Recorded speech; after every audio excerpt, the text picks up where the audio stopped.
So your dungeon master's just established an epic scene. There's a fearsome dragon, an elaborate dungeon, and maybe some innocent bystanders that you have to protect. The dragon approaches and grumbles towards you with a snarky and provocative comment. Now you know that in this moment, your character would say something, and you want to say something, but the words escape you, you're at a loss for words, or maybe what you do end up saying is just not as cool as you'd like it to be. Hey there, my name is Andre with D&D Digest, and today we're going over some warm-ups for role-playing and improv. So everybody understands the need to stretch before a workout or to tune and run scales before playing an instrument. There is a place for warm-up in role-playing games as well. So I'm going to be going over some warm-ups that I like to use to get the creative juices running, and as a dungeon master you might include these warm-ups in your actual game, and I'll include some tips and suggestions on how to do that at the end of the video. This isn't for everyone. Maybe you're not there to role play, or maybe you just want to hang out and roll some dice. But if you do want to work on your role playing and improv, I hope you try these out. So I'll be putting out more videos in the future with tips on role playing and improv for both dungeon masters and players. The next campaign I'll be running is based on Southeast Asian folklore and culture, going back to the 15th century. So if that's something that's interesting to you, then please feel free to subscribe and hit the bell and be notified when we put out those videos. We'll be doing intros soon, so keep an eye out for that. Without further ado, let's jump into the warm-ups. So the first warm-up is called Yes and Yes But. If you've ever done a theater class or an improv class, you've probably done something similar to this, but essentially you go around the table and you take turns adding a sentence to a story that you guys are all building together. The following person, though, before they can provide their sentence, has to repeat your sentence, and in between yours and theirs, add a yes and or a yes but. I'll give you an example. Player 1, a dog is running through a field. Player 2, a dog is running through a field, yes, and a farmer is chasing after him. Player 3, a farmer is chasing after him, yes, but he's struggling to keep up. Player 4, he's struggling to keep up, yes, but the dog finally stops, staring off into the woods. Let's go back to player 1. The dog finally stops as it stares off into the woods, yes, and a bear charges out of the trees towards them. So it loops around until you're done with the story. You can have a time limit on it. You can have it go on until you feel like it's done its job. So this benefits both sides of the screen, in my opinion. The DM and the player benefit from adopting, or at least getting into the mindset of yes and or yes but. Basically, you accept the information that's been put out there, you take the baton and you add to that with your own contribution or spin. That's fundamental to making sure that you maintain the momentum, that you don't lose your pacing, that everything continues to move forward. It's not one step forward, two steps back. It's yes, okay, and, or yes, okay, but divergence, right? So the other big benefit here is that the players and the DM practice listening.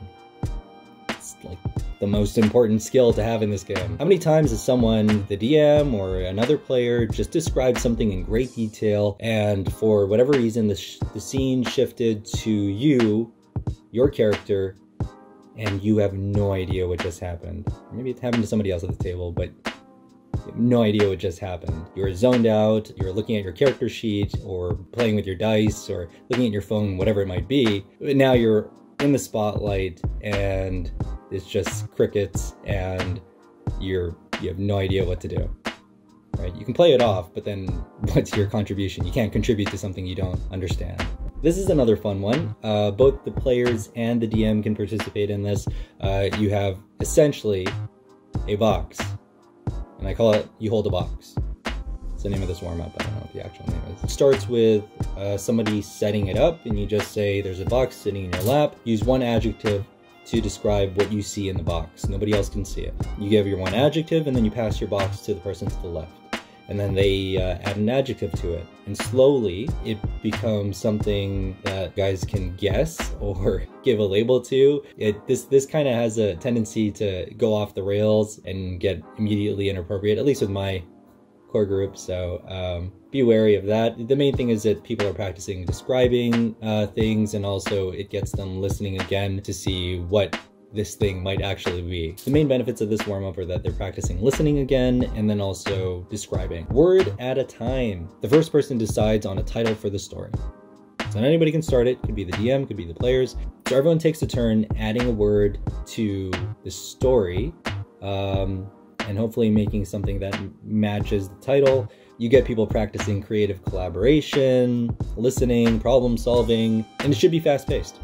You aren't writing, your magnum opus. It's just a fun way to get the juices flowing, getting people to listen to one another and work together creatively. Describe the image.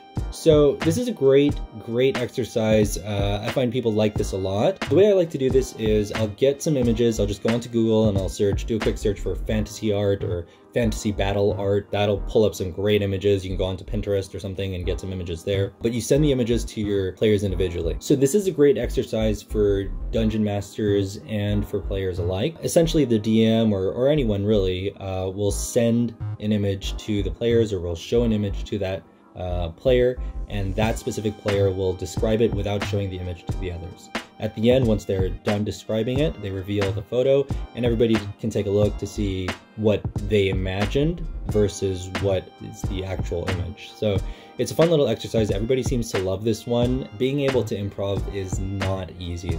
It's really difficult if you've never done it before, or if you're just, you're out of your element in that day. Maybe you're having an off day or something. So give yourself or your players, if you're a DM, an opportunity to get your head in the game. Start your session strong and hopefully tell the best stories that you've ever told. Remember not to pressure anyone to role play. The last thing anybody wants is to be cornered or pressured to do something that they don't want to do. Encourage one another, acknowledge one another's good moments, and you may not know who's self-conscious or insecure. So sometimes a quick, hey, good job today, or you did a really good job with that one scene. I liked how you described blah, blah, blah. That can make somebody's day.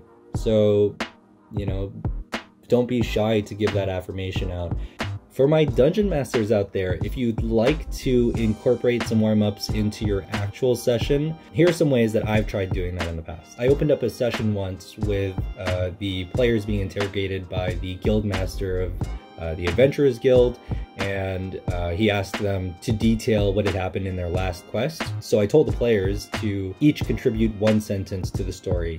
And so they'll describe this scene that never happened in game, and they each give a sentence. And so in that way, you're kind of giving them that warm-up of, kind of word at a time, but it's a full sentence at a time. And it's a blast because they have no idea what actually happened, and they're trying to put together this story. And anybody, any one of the players, any one of the characters can incriminate the whole party. So yeah, that's a fun one. The other one is if you have a box, you can have the players sitting around a campfire. One of them finds a small box. They open that, and what do they see inside? You can ask them to describe it in a couple words before passing it on to the next person. Or maybe it's a mirror that lets them see something specific that nobody else can see, so they can start, it's basically coming from them. It's nothing that'll make or break your narrative, your plots, but it's something that they're able to role play and improv themselves without there being like some urgent circumstances surrounding them.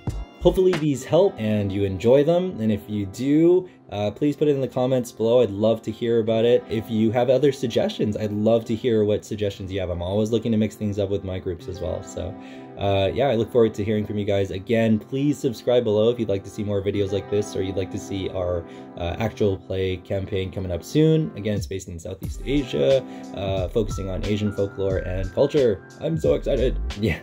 Thanks so much for watching. My name is Andre, and I'll see you guys in the next one.